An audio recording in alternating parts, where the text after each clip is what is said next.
Hello friends, welcome to my YouTube channel maths coach. दोस्तों, इससे पिछले वीडियो में मैंने फंक्शंस के टाइप्स बताए हैं, ठीक है। उसी को आगे कंटिन्यू मैं यहाँ पे करना चाहती हूँ। अभी मैं बता रही हूँ आपको रैशनल फंक्शंस, परिमेय, फलन तथा इससे रिलेटेड जो क्वेश्चंस एग्जाम में पूछे जाते हैं वो क्वेश्चंस हम इसके डेफिनेशन के साथ ही साथ कंटिन्यू करने वाले हैं, ठीक है।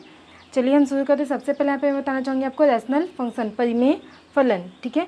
ये आपका जैसे कि y इज इक्वल टू, जिसको हम जनरली एफ ऑफ एक्स को y बोला जाता है, इसको हम p बाई क्यू, जो आप परिमेय संख्याओं को p बाई क्यू के फॉर्म में लिखते हैं, वही यहाँ पे अगर फंक्शन की बात करें तो p by P of X बटे क्यू ऑफ एक्स के फॉर्म में होता है, ठीक है।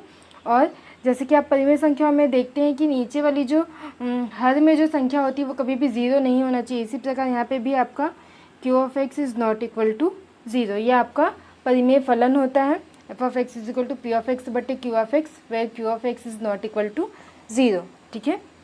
अगर हमको इससे रिलेटेड क्वेश्चन, चलिए एक एग्जांपल के तौर पे इस क्वेश्चन को समझते हैं। हमको डोमेन और रेंज फाइंड करना है। हमारे पास एक फंक्शन दिया गया है F of x is equal to x upon x plus two का, ठीक है। इसका हमको क्या करना है, find domain and range.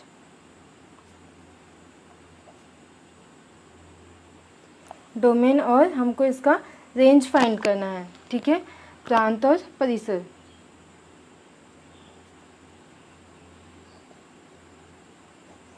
Find करना है, ठीक है। तो सबसे पहले हम स्टार्ट करते हैं, इसका डोमेन फाइंड करते हैं। सबसे पहले हम डोमेन इसका फाइंड करते हैं, ठीक है। डोमेन फाइंड करने के लिए हमने सबसे पहले इसमें केस क्या देखा था, कंडीशन क्या देखा था कि इसका जो हर में जो वैल्यू रहती है वो हमारी ज़ीरो के बराबर नहीं होनी चाहिए, नॉट इक्वल टू ज़ीरो। क्यों नहीं होनी चाहिए, इसका भी रीज़न है। अगर हमको पता है कि किसी भी संख्या के अगर नीचे में हमारे पास ज़ीरो होता है तो ये हमारा क्या हो जाता है, इनफाइनाइट। ये हमारे फलन को ही पूरा अपरिभाषित कर देगा, ठीक है। इसलिए हम यहाँ पे हर में ज़ीरो नहीं लाना है, ठीक है। तो इसलिए हम यहाँ पे इसके हर में क्या दे दिया गया है, एक्स प्लस टू। हम कोशिश करेंगे कि एक्स प्लस टू ज़ीरो के बराबर ना हो, ठीक है। इसलिए x plus two is not equal to zero. इसी को आगे अगर सॉल्व करो तो एक्स इज़ इक्वल टू, इधर ट्रांसफ़र कर दो टू को, x is not equal to minus two. मैंने टू को उठा के इधर ट्रांसफ़र कर दिया, इधर प्लस था, यहाँ के माइनस हो गया।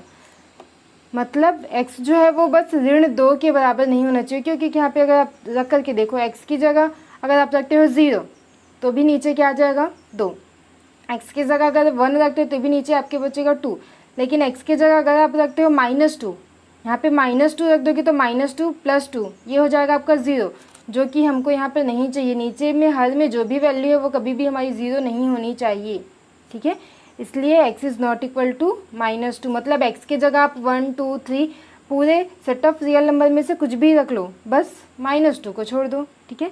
इसलिए इसका डोमेन हमको क्या मिल गया, डोमेन जो हमको मिला है, इस सेट ऑफ रियल नंबर में से सारी वैल्यूज़ रख लो, किसको छोड़ करके, माइनस टू को छोड़कर।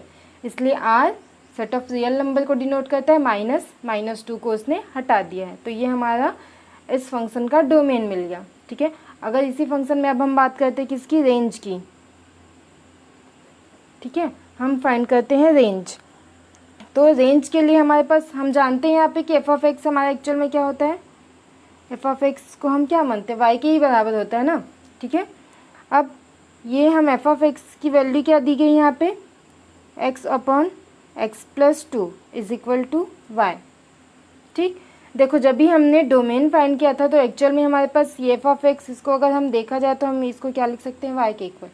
मतलब जब हमने डोमेन फाइंड किया था तो इधर पे हमारा वाई सिंगल था और इधर पे पूरा एक्स का एक फंक्शन था, ठीक है। लेकिन जब हमको रेंज फाइंड करना है तो हमको उसको कन्वर्ट करना पड़ेगा। मतलब ये जो वाई सिंगल है उसको हमको वाई के फंक्शन में कन्वर्ट करना पड़ेगा, और इधर जो वाई का एक फंक्शन बना हुआ है उसको हमको एक्स को सिंगल करना पड़ेगा, ठीक है। चलिए इसको करके देखते हैं। आप इसको तिर्यक गुणा कर दीजिए तो यहाँ का x हो जाएगा, x प्लस टू का गुणा हो जाएगा इधर पे जाके y से, दैट मीन्स ये हो जाएगा x y plus two y, ठीक है। x को इधर लेके आ जाओ तो ये क्या हो जाएगा, x minus x y is equal to, यहाँ बच गया आपका टू वाई। एक्स कॉमन निकल गया, one minus y is equal to यहाँ पे है आपका two y. Then x is equal to क्या हो गया आपका, two y upon one minus y. ये देखिए, यही चीज़ मैंने बोला कि जो x के फंक्शन में है उसको हमको सिंगल करना होगा, और जो y सिंगल है उसको हमको y के एक फंक्शन के रूप में कन्वर्ट करना पड़ेगा रेंज के लिए। ठीक है, डोमेन हमको इस तरीके से फाइंड करना है और रेंज के लिए हमको इसको चेंज कर देना है। ठीक, ये अब हम यहाँ पे देखते हैं कि ये जो हमको मिला ये भी हमारा वही है, सेम क्या, परिमेय फलन, सेम चीज़ हमको मिला ना। यहाँ पे भी हमको ये जो फंक्शन मिला ये हमारा परिमेय फलन के रूप में है, जिसमें भी हमको सेम कंडीशन लगाना है कि नीचे जो हर में है जो value 1 minus y is not equal to 0। ठीक है, 1 minus y is not equal to 0, that means y को अगर उधर लेके चले जाओगे तो y is not equal to 1, y is not equal to 1 मतलब वाई का मान 1 बस नहीं होना चाहिए, बाकी सेट ऑफ रियल नंबर में से आप कोई भी वैल्यू रख दीजिए। दैट मीन्स इसका जो रेंज हमको क्या मिलता है, सेट ऑफ रियल नंबर में से इस 1 को माइनस कर देना है। ठीक, तो इस प्रकार से इस फंक्शन का हमको डोमेन मिला R, set of real number -(-2) और सेट ऑफ रियल नंबर में से हमने 1 को हटा देना है, तो ये इसका हो जाएगा रेंज। चलिए फ्रेंड्स, इसी में मैं आपको दूसरा एग्जांपल बताना चाहती हूँ। क्वेश्चन है हमारे पास f(x) = 2x - 3 upon x² - 3x + 2। ठीक है, इसका हमको फाइंड करना है डोमेन, इसका हमको सिर्फ और सिर्फ प्रांत खोजना है। ठीक है, तो इसके डोमेन फाइंड करने के लिए ये भी हमारा परिमेय फलन है, एक हमारा रैशनल फंक्शन है। ठीक है, जिसके लिए हमको जो नीचे की वैल्यू है वो हमारा 0 के बराबर नहीं होना चाहिए। दैट मीन्स x² - 3x + 2 जो है वो इज़ नॉट इक्वल टू 0 होना चाहिए। इसको आप अगर सॉल्व करोगे तो ये हो जाएगा आपका x² - 2x - x + 2। इसका गुणनखंड कर दिया मैंने बीच के पद को तोड़ करके, है ना। इस जो वर्ग समीकरण है उसका हमको गुणनखंड करना है, तो गुणनखंड करने की बहुत सारी विधियां हैं, मैंने यहाँ पे मध्य पद को तोड़ दिया है। तो ये हो जाएगा x कॉमन निकलेगा, यहाँ बचेगा x - 2 इन दोनों में, और इन दोनों में देखिए तो हमारा -1 कॉमन निकलेगा, यहाँ बचेगा x, यहाँ बचेगा -2 इज़ नॉट इक्वल टू 0। ठीक है, अब इन दोनों में अगर हम देखें तो x - 2 कॉमन है, इसलिए x - 2 हो जाएगा, यहाँ बचेगा x - 1 is not equal to 0। ठीक है, इसको अगर हम अलग अलग करें तो x - 2 को हमको नॉट इक्वल टू 0 रखना है और x - 1 नॉट इक्वल टू 0। ठीक है, दैट मीन्स हमको यहाँ से मिला x नॉट इक्वल टू 2, -2 को ट्रांसफ़र कर दो और x नॉट इक्वल टू 1। तो ये हमारा 2 केस मिल गया कि ये हमारा नीचे जो डिनोमिनेटर है वो 0 नहीं होगा। कब? अगर आप x की जगह 2 और 1 नहीं रखोगे, मतलब x की जगह अगर आप 1 रख दोगे तो भी हमारा 0 हो जाएगा, x की वैल्यू अगर आप 2 रख दोगे तो भी हमारा 0 हो जाएगा। मतलब 1 और 2 को छोड़ करके बाकी सारी वैल्यू x की चल सकती है। इसलिए इसका डोमेन हमको क्या मिला, इस सेट ऑफ रियल नंबर में से आप इस 1 और 2 को छोड़ दो। सेट ऑफ रियल नंबर में से 1 और 2 को छोड़ करके बाकी सारी वैल्यूज़ जो होगी वो आप x की जगह रख सकते हो, वो उसका डोमेन कहलाएगा। चलिए फिर यहाँ पे मैंने एक और एग्जांपल लिया है। ठीक है, परिमेय फलन का ही f(x) = हमारे पास दिया 2x - 3 अपॉन x + 5। इसका हमको प्रांत और परिसर, डोमेन और रेंज हमको इसका फाइंड करना है। ठीक है, तो सबसे पहले हम बात करते हैं डोमेन की। डोमेन मीन्स सबसे पहले हम फाइंड करते हैं प्रांत। तो प्रांत ये हमारा एक, चूँकि हमारा एक कौन सा फलन है, रैशनल फंक्शन है ना, परिमेय फलन। परिमेय फलन का फर्स्ट केस हमको क्या पता होता है कि इसके जो हर में जो भी वैल्यू है वो कभी भी 0 नहीं होनी चाहिए। मतलब x + 5 के जगह 0 कभी नहीं आना चाहिए। 0 कब आ जाएगा, जब हम x की जगह क्या रख देंगे, -5, है ना। दैट मीन्स ये हमको पता चल जाएगा x is not equal to -5। इसको इधर ट्रांसफ़र करके देखो तो +5 है -5, मतलब x की जगह सिर्फ और सिर्फ -5 नहीं आना चाहिए, बाकी कोई भी वैल्यू आ सकती है। ठीक है,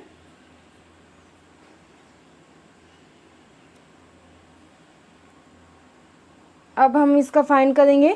तो इसका डोमेन हमको क्या फाइंड मिला, इसलिए इसका डोमेन हमको मिला सेट ऑफ रियल नंबर में से आप -5 को छोड़ दीजिए। ठीक है, बाकी ये सब इसके डोमेन में आ जाएगा। अब हम सेकेंड इसका देखते हैं, रेंज फाइंड करना। ठीक है, हमको f(x) दिया है हमारे पास, सीधे सीधे हम जानते हैं हमेशा की तरह f(x) एक्चुअल में किसके बराबर होता है, y के बराबर होता है। f(x) की जो वैल्यू है उसको रख दो 2x - 3 upon x plus 5 is equal to y, है ना।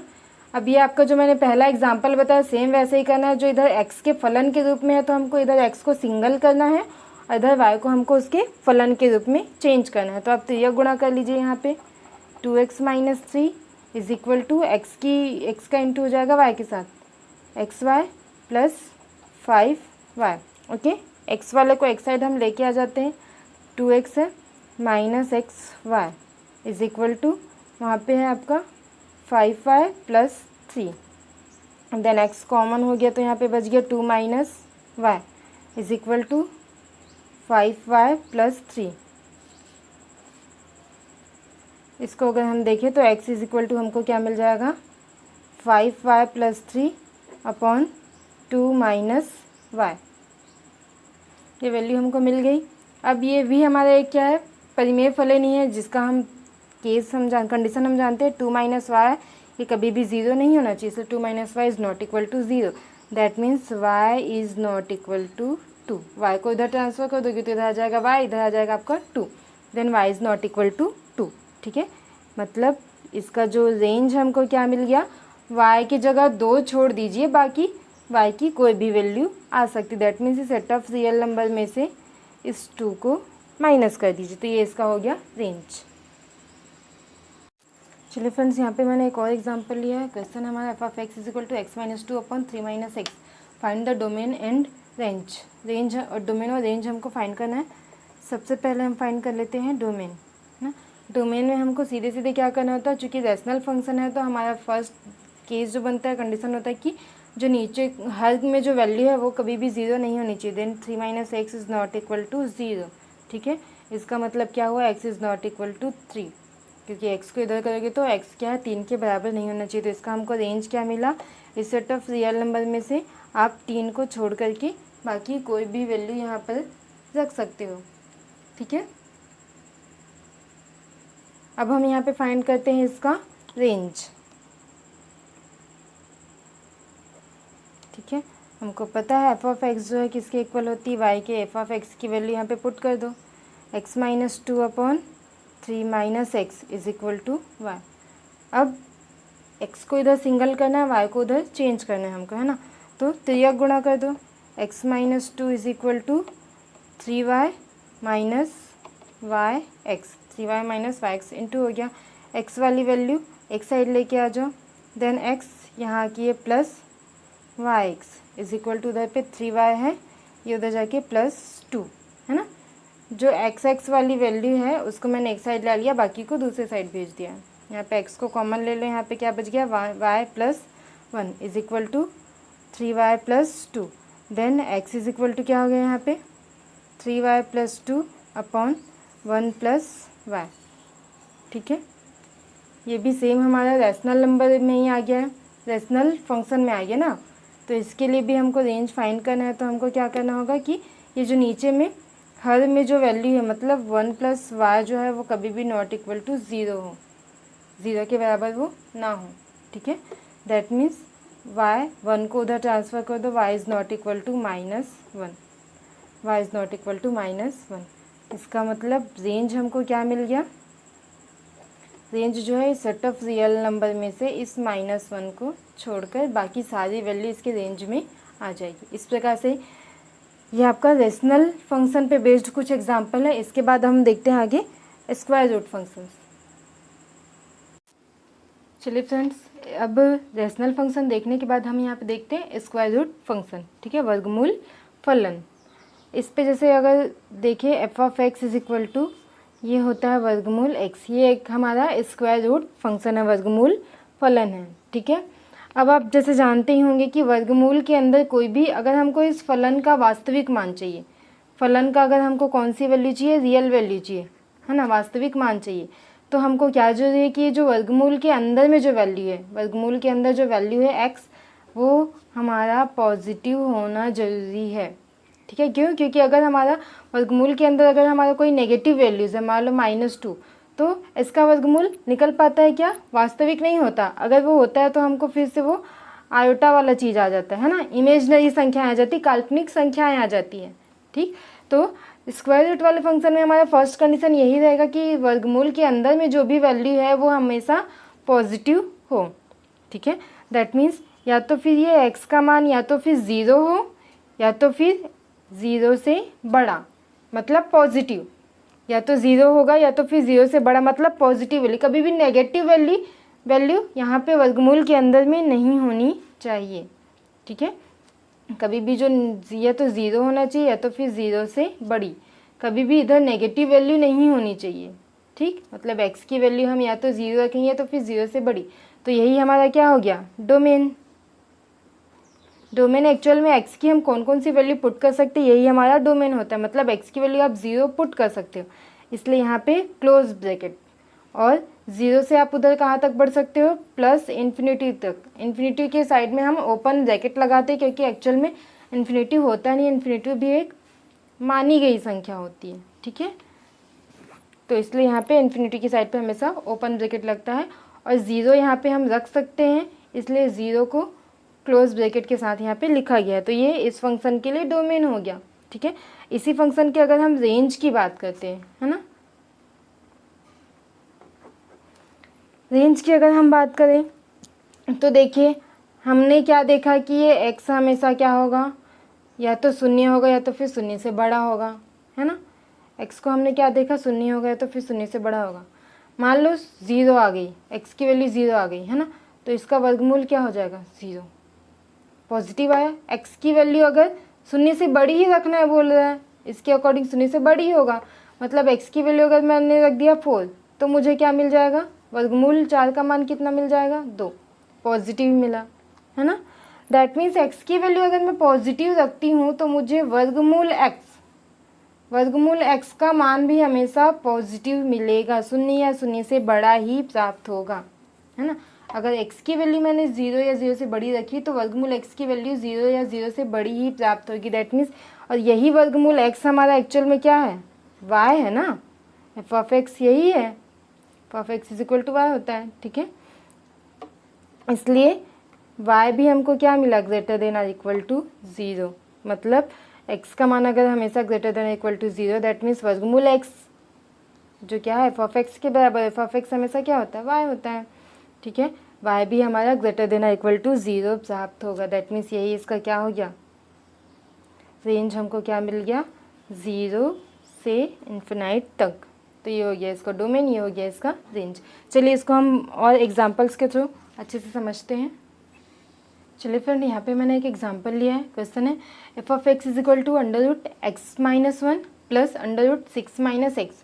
इसका हमको डोमेन फाइंड करना है, इसका हमको प्रांत फाइंड करना है। ठीक है, तो वर्गमूल स्क्वायर रूट वाले फंक्शन में फर्स्ट केस हमने क्या देखा था कि वर्गमूल के अंदर की जो वैल्यू है कभी भी मतलब नेगेटिव नहीं होनी चाहिए। दैट मीन्स ये x-1 नेगेटिव नहीं होगा, मतलब या तो वो 0 होगा या तो 0 होगा या तो फिर 0 से बड़ा, ग्रेटर देन और इक्वल टू 0 होगा। ठीक है, हमको यहाँ पे 2 स्क्वायर रूट दिया हुआ है, इसलिए हमको दोनों में सेम कंडीशन को लगाना पड़ेगा, है ना। तो x-1 greater than equal to 0 होना चाहिए, और यहाँ क्या है, 6 - x ये भी हमारा ग्रेटर देन इक्वल टू 0 होना चाहिए। मतलब दोनों में वर्गमूल के अंदर जो वैल्यू वो हमेशा पॉजिटिव होनी चाहिए। ठीक है, तो यहाँ से हमको मिल जाएगा x जो है ग्रेटर देन इक्वल टू 1, और यहाँ से हमको मिल जाएगा x को उधर ट्रांसफ़र कर दोगे तो 6 greater than equal to x। अब यहाँ से देखिए x जो है वो 1 से बड़ा है और बराबर है, मतलब अगर x को मैं बीच में लिखूँ तो ये क्या होगा, 1 से बड़ा है और बराबर है। देखिए बड़ा का निशान इधर पे, तो x जो है वो 1 से बड़ा या बराबर है, और इसके हिसाब से क्या बोला, x जो है वो 6 से छोटा है। ठीक है, इस चिन्ह में कंफ्यूज मत होना ना, छोटा मतलब ये जिधर नुकीले का रहता है वो छोटा होता है, जिधर ओपन रहता है वो बड़ा होता है ना। तो ये यहाँ पे 6 बड़ा है और x से छोटा है। यहाँ पे क्या बोला, x जो है वो 6 से छोटा या बराबर, तो x जो है वो 6 से छोटा या बराबर। देखिए दोनों को मैंने एक साथ लिख दिया, x जो है वो 1 से बड़ा या बराबर होगा और 6 से छोटा या बराबर होगा। ठीक है, तो यही इसका डोमेन है। मतलब हम x की कैसी कैसी वैल्यू रख सकते हैं, 1 और 6 के बीच की सारी वैल्यूज, 1 और 6 भी शामिल है, इक्वल इक्वल का निशान लिखा है, इसलिए यहाँ पे 1 और 6 की पास मैंने क्लोज ब्रैकेट लगाया है, ठीक है। मतलब डोमेन इसका एक्स का वैल्यू हम 1 से लेकर के 6 तक की कोई भी वैल्यू हम यहाँ पे पुट कर सकते हैं, इसका डोमेन है। चलिए फिर यहाँ पे एक और क्वेश्चन लिया है। Question f of x is equal to √x-1 find domain and range. इसको हमको डोमेन और रेंज दोनों फाइंड करना है, ठीक है। तो यहाँ पे हम पहले बात करते हैं डोमेन की। डोमेन के लिए हमारा कंडीशन वर्गमूल के अंदर की वैल्यू 0, मतलब या तो 0 हो या तो फिर 0 से बड़ी, मतलब पॉजिटिव हो। इसलिए x-1 ग्रेटर देन और equal to 0। That means x जो है वो ग्रेटर देन और इक्वल टू 1, मतलब x जो है वो 1 के बराबर हो और 1 से बड़ी। मतलब अगर हम यहाँ पे देखा कि चीज़ 0 है, यहाँ पे आती है 1, है ना, और इधर पे इन्फिनाइट, तो वो बोल रहा है x जो है वो x से 1 से बड़ी और 1 के बराबर होनी चाहिए। दैट मीन्स इसका डोमेन क्या मिल गया हमारे पास, 1 से बड़ी 1 के बराबर बोला, इसलिए यहाँ पे क्लोज ब्रैकेट, और बड़ी कहाँ तक जाएगा, इन्फिनाइट तक। तो ये हमारा इसका डोमेन मिल गया 1 इन्फिनाइट, ठीक है, 1 to इन्फिनाइट। अब हम इसका फाइंड कर लेते हैं रेंज, ठीक है। रेंज हम ये फाइंड कर लेते हैं। तो हमको क्या पता है, चूँकि ये x-1 को देखो हमने क्या लिखा था, ग्रेटर देन इक्वल टू 0 होगा, है ना। तो अगर ये चीज़ हमारा पॉजिटिव है तो इसका अगर हम वर्गमूल निकालें तो वो भी तो हमको पॉजिटिव ही मिलेगी ना। x-1 अगर पॉजिटिव मिलती है तो उसका हम किसी भी पॉजिटिव संख्या का वर्गमूल निकालते हो तो वो भी हमारा पॉजिटिव ही मिलता है। इसलिए ये वर्गमूल of x-1 is also greater than equal to 0। That means ये हमारा क्या है एक्चुअल में एफ ऑफ एक्स क्या होता है हमारा y, इसलिए y greater than equal to 0, ठीक है। यहाँ पे हमको क्या मिला, y जो है वो 0 से बड़ा या बराबर, मतलब अगर देखें तो 0 से इन्फिनाइट तक। यहाँ पे ये 0 से स्टार्ट हुआ ना, तो इसका हमको रेंज क्या मिला, 0 से स्टार्ट हुआ है इन्फिनाइट तक। ये हमारा इसका डोमेन हो गया इस फंक्शन का, और इस फंक्शन का रेंज हो गया। चलिए फ्रेंड यहाँ पे एक और क्वेश्चन एग्जांपल हम देखते हैं। क्वेश्चन है F of x is equal to √9 - x², find the domain and range. इसका हमको डोमेन और रेंज फाइंड करना है। इंपॉर्टेंट क्वेश्चन है दोस्तों, और काफ़ी इजी भी, आपको समझ में आ जाएगा तो ये क्वेश्चन भी आपको काफ़ी इजी लगेगा, ठीक है। और ये एग्जाम में पूछा ही जाता है, इंपॉर्टेंट क्वेश्चन है, तो इसे ध्यान से देखिएगा। इसका हमको डोमेन और रेंज दोनों फाइंड करना है। तो सबसे पहले हम स्टार्ट करते हैं डोमेन से, ठीक है। डोमेन ज्ञात करने के लिए जो हमारा कंडीशन है कि वर्गमूल के अंदर की वैल्यू क्या होनी चाहिए, ग्रेटर देन और equal to 0। That means 9 - x² जो होगा वो क्या होगा, ग्रेटर देन और इक्वल टू 0। इसको अगर आप तोड़ना चाहो तो ये इसको आप लिख सकते हो 3² - x² ग्रेटर देन और इक्वल टू 0। मतलब 9 को मैंने तोड़ दिया, है ना, ताकि ये a² - b² वाले फॉर्मूले में आ जाए। तो यहाँ पे a² - b² is equal to क्या होता है, a + b और a - b, है ना। इसके बेस पे हम यहाँ पे इसको क्या लिख सकते हैं, 3 - x, और यहाँ पे हो जाएगा 3 + x, ये ग्रेटर देन और इक्वल टू 0, ठीक है। अब हमको यहाँ पे x की ऐसी वैल्यू खोजनी होगी जिसके लिए इस पूरे का मान या तो 0 हो या तो फिर 0 से बड़ा हो, है ना। इस पूरे का मान, इसको अगर हल करें तो हमको x की ऐसी वैल्यू रखनी है, या तो 0 होनी चाहिए या तो फिर 0 से बड़ी, ठीक है। इसमें बताइए यहाँ पे 0 कैसे हो सकता है, x के जगह मैं क्या रखूँ कि 0 हो जाए, 3 - x के जगह अगर मैं रखती हूँ क्या 3, तब 0 हो सकता, तब ये पूरी वैल्यू ये 0 होगी, तो इसके साथ इंटू होकर पूरी वैल्यू 0 मिल जाएगी। और इस पर अगर हम देखें तो यहाँ पे 0 कैसे हो सकता है, जब इस x के जगह मैं रख दूंगी -3, क्या रख दूंगी -3, तब ये 0, फिर ये पूरा 0, है ना। तो देखो ये जो 2 पॉइंट हमने निकाल लिए फिलहाल, -3 और 3, इन दोनों पॉइंट को बोला जाता है क्रिटिकल पॉइंट, ठीक है। क्रिटिकल पॉइंट मीन्स ऐसी वैल्यू जिसके लिए इस पूरे का मान क्या हो जाएगा 0, है ना। अब हमने क्या फाइंड करना बोली मैं, ऐसा मान ज्ञात करना जिसके लिए या तो 0 हो या तो 0 से बड़ा हो। 0 के लिए हमने फाइंड कर लिया, 0 से बड़ा के लिए हम देख लेते हैं वो कैसे हम फाइंड करेंगे। ये आपको सिर्फ एक रेखा पे हमको इस पॉइंट्स को कर देना है, ठीक है। ये जो पॉइंट है आपका -3 और दूसरा पॉइंट क्या था आपका 3। अब यहाँ पे हमने देखो इस रेखा को इसने 3 पार्ट में तोड़ दिया, पहला पार्ट, दूसरा पार्ट, तीसरा पार्ट, है ना। अब हमको इन तीनों पार्ट्स को चेक करना होगा कि कहाँ कहाँ पे इसकी वैल्यू पॉजिटिव आती है नेगेटिव। जैसे ये 3 है, अब 3 से बड़ी कोई भी वैल्यू रख के देखो, 3 से बड़ी कोई भी वैल्यू, 3 से बड़ी यहाँ पे क्या आ जाएगी 4। मान लो इस पूरे इक्वेशन में 4 रख करके देखते हैं, है ना। तो यहाँ पे क्या हो जाएगा 3 माइनस 4, मतलब ये 3 माइनस एक्स है और ये 3 प्लस एक्स है। इसमें आप 4 रख करके देखो तो ये क्या हो जाएगा 3 माइनस 4 -1 हो जाएगा, ये 3 प्लस 4 7 हो जाएगा। दैट मीन्स यहाँ पे क्या मिल गया -7, मतलब हमको क्या मिली यहाँ पे नेगेटिव वैल्यू मिली। 3 से हम बड़ी कोई संख्या रख रहे तो हमको मिल रही नेगेटिव वैल्यू। इन दोनों के बीच में कोई संख्या रखो, -3 और 3 को नहीं रखना है क्योंकि हमको पता है इसको रखने पे 0 मिलेगा। इन दोनों के बीच पे कोई संख्या रखो, बीच की संख्या मान लो जैसे 0 है ना, 0। अगर इसमें हम 0 रख करके देखते हैं तो ये 3 माइनस 0 क्या आ गया 0, 3 प्लस 0 क्या आ गया 3, है ना। दैट मीन्स हमको मिल गया क्या 9, मतलब यहाँ पे हमको इन दोनों के बीच पे हमको मिलेगी पॉजिटिव वैल्यू। अब इधर के लिए रख के देखो, -3 से छोटी वैल्यू, -3 से छोटी क्या आती है यहाँ पे 0, -1, -2, -3, यहाँ छोटी -4 जैसे। अगर मैं -4 रख करके देखती हूँ इसी इक्वेशन में, क्या रख रही हूँ मैं -4 रखो, है ना। तो ये हो जाएगा 3 माइनस माइनस प्लस 4, 3 प्लस 4 क्या आ गया 7, है ना। और ये 3 माइनस 4, दैट मीन्स यहाँ आ जाएगा -1, मतलब यहाँ पे भी हमको क्या मिल गया -7, यहाँ पे भी हमको मिल गई नेगेटिव वैल्यू, है ना। यहाँ पे भी नेगेटिव, ये हो गया पॉजिटिव, यहाँ पे हमको नेगेटिव वैल्यू। इस प्रकार से आपको कुछ नहीं करना, सिर्फ इसको तोड़ना है, फिर उसके क्रिटिकल 2 पॉइंट निकाल लेने हैं और इसको ऐसा ड्रॉ करके जो 3 खंड मिलेंगे रेखा के, तो यहाँ पे हमको चेक कर लेना है कि कौन कौन सी जगह पे इसकी वैल्यू पॉजिटिव आती है नेगेटिव आती है। क्यों हम चेक करें, क्योंकि ये हमने तोड़ा किससे, एक्चुअल में इससे तोड़ा है ना, 9 माइनस एक्स स्क्वायर से ही तोड़ा है।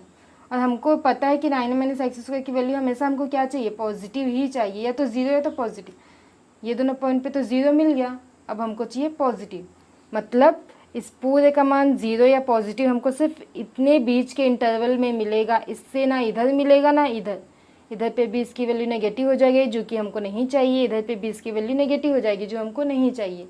दैट मीन्स इसका जो डोमेन मतलब x का मान हम सिर्फ इन दोनों के बीच में ही रख सकते हैं, -3 और 3 के बीच की सारी वैल्यूज़। -3 और 3 को भी इसमें शामिल किया गया क्योंकि -3 और 3 रखने पे क्या होता है 0, है ना। तो -3 और 3 के बीच की सारी वैल्यूज़ से हमको ये वाला मान क्या मिल जाएगा पॉजिटिव मिलेगा। तो यही इसका क्या है डोमेन है, ठीक है। डोमेन हो गया। अब हमको इसको क्या फाइंड करना है रेंज, ठीक है। इसका हमको रेंज फाइंड करना है। तो हमको पता है कि f(x) इज इक्वल टू क्या होता है y, देन f(x) की वैल्यू हमारे पास क्या है √9 माइनस एक्स का square is equal to y का स्क्वायर, सॉरी y, है ना, यहाँ पे y था। वर्गमूल को इधर ट्रांसफ़र कर दो, या तो फिर दोनों साइड पे हम वर्ग कर देते, तो यहाँ क्या हो जाएगा 9 माइनस एक्स स्क्वायर और इधर पे हो गया y का स्क्वायर, है ना। ये वर्गमूल ट्रांसफ़र हो गया, ठीक। अब हमको क्या करना है x को उधर लेके चले जाना है, y को इधर लेके आ जाना है। 9 minus Y square is equal to X का square, 9 minus Y square is equal to X का स्क्वायर, ठीक है। दैट मीन्स हमको x इज इक्वल टू क्या मिल जाएगा √9 माइनस वाई का स्क्वायर। देखिए जैसे मैं हमेशा करते आती हूँ, क्या x वाले को सिंगल करना है और y को मुझे एक फंक्शन के रूप में चेंज कर देना है, ठीक है।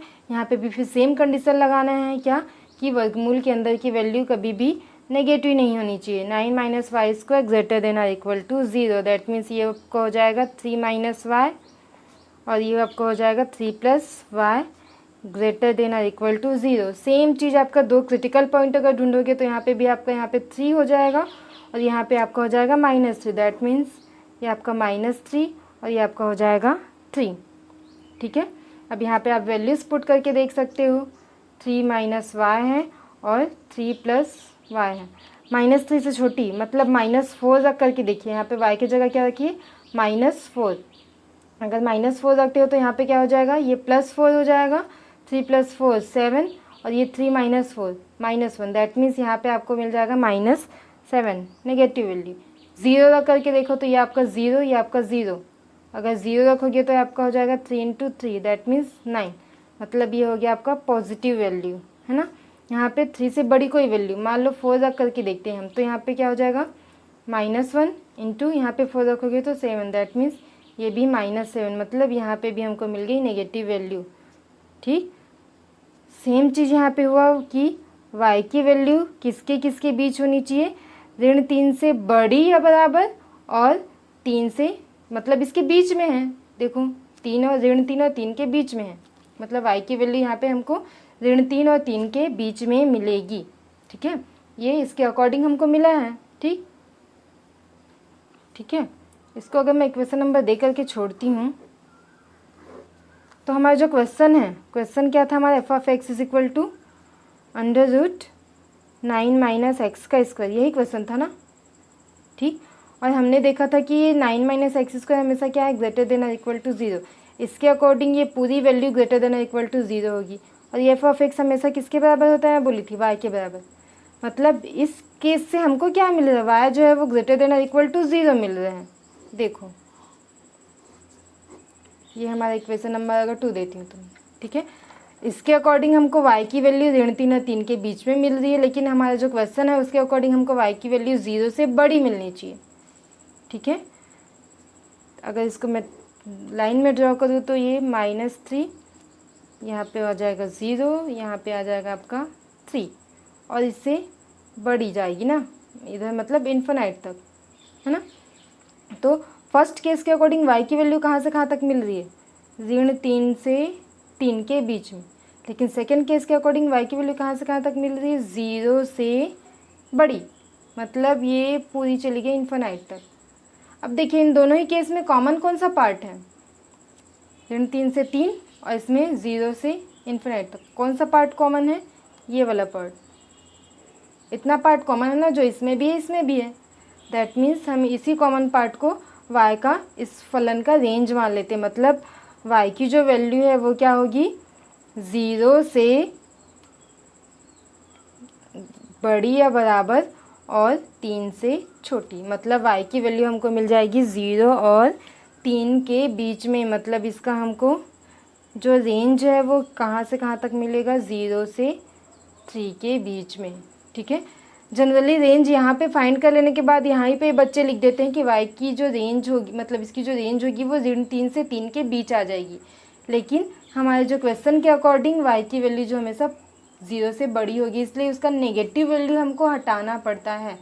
मतलब इसके अकॉर्डिंग हम डायरेक्ट यहाँ लिख देते, मतलब कुछ नेगेटिव वैल्यू भी कुछ पॉजिटिव वैल्यू भी, लेकिन हमारे क्वेश्चन के अकॉर्डिंग तो y हमेशा पॉजिटिव ही आएगा, है ना, ये हमेशा पॉजिटिव ही आएगा, तो इसलिए हमको इसका कुछ नेगेटिव वैल्यू छोड़ना पड़ता है। मतलब 0 से हमको 3 के बीच में y की वैल्यू को माननी पड़ती है, इसलिए इसका रेंज आ जाता है 0 से 3 के बीच में। ओके, इस प्रकार ये क्वेश्चन सॉल्व हो गया, और ये काफ़ी इंपॉर्टेंट क्वेश्चन है, एग्जाम में पूछा जाता है फ्रेंड्स।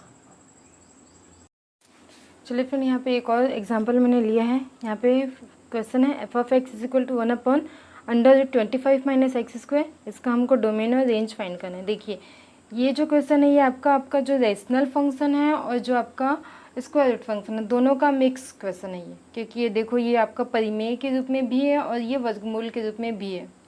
ठीक है, तो ये जो क्वेश्चन है आपका रेशनल पे का भी कंडीशन होगा और परिमेय का, दोनों का कंडीशन मिक्स करके लगाना है। ठीक है, अब रेशनल के अकॉर्डिंग क्या कंडीशन लगना चाहिए कि ये जो नीचे की इस वर्गमूल के अंदर की वैल्यू है वो हमेशा क्या होनी चाहिए, 0 से बड़ी या बराबर, है ना। जैसे कि अगर आप बात करते हैं परिमेय, परिमेय के अकॉर्डिंग नीचे की जो वैल्यू है वो हमेशा क्या होनी चाहिए, पॉजिटिव होनी चाहिए। मतलब नीचे की वैल्यू क्या, 0 भी नहीं होनी चाहिए, मतलब 25 - x², है ना। नीचे की वैल्यू, ये जो पूरा वर्गमूल है ये 0 नहीं होनी चाहिए। ये 0 कब नहीं होगा, -x², ये कभी भी 0 नहीं होना चाहिए बोल रहे हैं, है ना। ये पूरी नीचे की पूरी वैल्यू, वर्गमूल के अंदर कोई भी वैल्यू अगर 0 आती तो वर्गमूल पूरे का मान भी 0 आ जाएगा, है ना। मतलब ये वर्गमूल 0 नहीं होना चाहिए रेशनल के अकॉर्डिंग, नीचे की संख्या 0 नहीं होनी चाहिए। ठीक है, तो इसके हिसाब से देखा जाए तो वर्गमूल के अंदर, वर्गमूल अगर 0 कब नहीं होगा, जब 25 - x² भी 0 नहीं होगा, है ना, 0 के बराबर नहीं होना चाहिए। और वर्गमूल के हिसाब से हमारा कंडीशन क्या है, इतना जो > 0, तो > 0 पे हम इक्वल टू को हटा देंगे। क्यों हटा देंगे, क्योंकि अगर ये इक्वल टू 0 हो गया तो नीचे की पूरी वैल्यू भी 0 हो जाएगी, जो कि परिमेय की कंडीशन को गलत कर देगी, है ना। इसलिए यहाँ पे हम वर्गमूल के हिसाब से ग्रेटर देना इक्वल टू भी 0 होता है, बट यहाँ पे हम इक्वल टू हटा देंगे। इक्वल टू हटाने का रीज़न ये परिमेय के फॉर्म में है, ठीक है। इसलिए यहाँ पे सिर्फ हम लिखेंगे 25 minus x square greater then 0 only. अब इसको आप जैसे कि सॉल्व किया आपने, क्या क्या, 5 का वर्ग ऋण एक्स का वर्ग ग्रेटर देन 0, तो ये हो जाएगा आपका 5 माइनस एक्स और ये 5 plus x greater than 0। Same इसमें हमको क्रिटिकल कंडीशन ढूंढना है, तो यहाँ पे क्रिटिकल कंडीशन यहाँ पे क्या रख दूँ मैं, 5, और यहाँ पे अगर रख दूँगी ऋण 5 तो दोनों 0 हो जाएगा। इसलिए क्रिटिकल कंडीशन के अकॉर्डिंग यहाँ पे हो गया आपका ऋण 5 और ये हो गया आपका 5। 3 पार्ट हो गए, तीनों के लिए हमको चेक करना है ना। 5 माइनस एक्स है और यहाँ पे क्या है 5 प्लस एक्स। चेक कर लो, अगर यहाँ से चेक करती मैं 5 से बड़ी कोई भी संख्या, मान लो 6 रखती हूँ, इसमें 6 पुट करो तो 5 ऋण 6 कितना आ गया, ऋण 1। 5 धन 6 कितना आ गया, 11। दैट मीन्स यहाँ पे हो गई -11। ये वैल्यू इधर पे हमको मिल जाएगा नेगेटिव वैल्यू। बीच में कोई संख्या जो 0 ही पुट कर देते हैं जनरली, है ना, तो अगर 0 रखूँगी तो 5 × 5 ये हो गया आपका 25। दैट मीन्स यहाँ पे मुझे मिल जाएगा पॉजिटिव संख्या। ये काम आप अपने रफकारी में कर सकते हो, ठीक है। इधर की कोई वैल्यू -5 से बड़ी, -6 से ही रख लो, है ना, तो यहाँ पे -6 से हो जाएगा +6, मतलब ये हो जाएगा 11 और यहाँ पे हो जाएगा इंटू -1, दैट मीन्स -11। यहाँ पे भी आपका हो जाएगा नेगेटिव वैल्यू, है ना। दैट मीन्स इसका मान ग्रेटर देन 0, हमको इक्वल टू 0 भी नहीं चाहिए, मतलब हमको ये जो क्रिटिकल पॉइंट है उसको भी हमको नहीं लेना है, क्योंकि इन क्रिटिकल पॉइंट्स में वैल्यू जो क्या हो जाएगी 0, इक्वल टू 0। हमको इक्वल टू 0 नहीं चाहिए, तो इसका हमको डोमेन जो प्राप्त होगा, डोमेन में हमको ये ओपन ब्रैकेट लगाना पड़ेगा -5 से 5। ओपन ब्रैकेट का मतलब होता है -5 से जस्ट बड़ी जितनी भी संख्या है, इसके बीच की जितनी भी संख्याएं शामिल होगी, बट ये जो -5 और 5 है वो हमारा यहाँ पे शामिल नहीं होगा। तो इसका, इस फंक्शन का डोमेन हमको मिला -5 एंड 5, ठीक है। अब हमको इसका फाइंड करना है रेंज।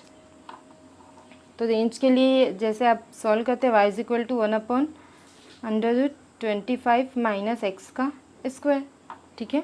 अब इसको हमको यहाँ पे x को सिंगल करना है और y को फंक्शन के रूप में चेंज करना है, तो आप दोनों साइड पे स्क्वायर कर दीजिए। y² = 1/25 माइनस एक्स का स्क्वायर, पलट दीजिए तो ये हो जाएगा आपका 25 माइनस एक्स स्क्वायर = 1/y²। इसको मैंने यहाँ भेज दिया और इसको यहाँ भेज दिया, ठीक है। ये वाला पोर्शन उठा के यहाँ, ये वाला पोर्शन उठा के यहाँ, तो ये गुणा जैसा, है ना। देन अब मुझे x² को उधर सिंगल रखना है, तो x² इधर नेगेटिव है, मैं उधर ले जाती हूँ तो पॉजिटिव हो जाएगा वो। दैट मीन्स वहाँ पे हमारा हो जाएगा x² और इधर पे हमारा पहले से बचेगा 25, ये उधर चले जाएगा, 1/y² हो जाएगा, ठीक है। मतलब x² यहाँ पे हो जाएगा 25 y² -1 अपॉन नीचे हो जाएगा आपका y², ओके। देन x = हो जाएगा वर्गमूल के अंदर, ये आपका 25 है, उसको मैं लिख सकती हूँ 5y पूरे का स्क्वायर -1 का स्क्वायर, है ना। 25 को 5 कर दी। नीचे में आपका क्या हो जाएगा, y² है, तो ये आपका बाहर निकल के इसका स्क्वायर हट जाएगा, स्क्वायर और स्क्वायर रूट दोनों कैंसिल हो जाएंगे, ठीक है। दैट मीन्स ये आपका कौन से फॉर्म में है, ये भी आपका दोनों फॉर्म में है। देखो ये आपके परिमेय के फॉर्म में भी है और ये आपके स्क्वायर रूट के फॉर्म में भी है ना। तो यहाँ पे भी हम दोनों कंडीशन लगाएंगे। तो स्क्वायर रूट के फॉर्म के अकॉर्डिंग यहाँ पे जो है हमारा 5y, इस 5y का स्क्वायर -1 का स्क्वायर, दैट मीन्स 5y + 1 और 5y -1, ये हमारा स्क्वायर रूट के हिसाब से ग्रेटर देन। अब यहाँ पे देखो ये जो स्क्वायर रूट है वो हमारा अंश में है, इसलिए हम इक्वल टू 0 कर सकते हैं, है ना। यहाँ पे अगर 0 आता है तो कोई प्रॉब्लम नहीं होगी। ये हमारा फर्स्ट केस होगा। और नीचे के अकॉर्डिंग ये हमारा हर में है y, इसलिए y क्या होना चाहिए, is not equal to 0। y हमारा 0 नहीं होना चाहिए, ठीक है। नीचे हमारा y 0 नहीं होना चाहिए। तो अब हम इसको थोड़ा सॉल्व कर लेते हैं।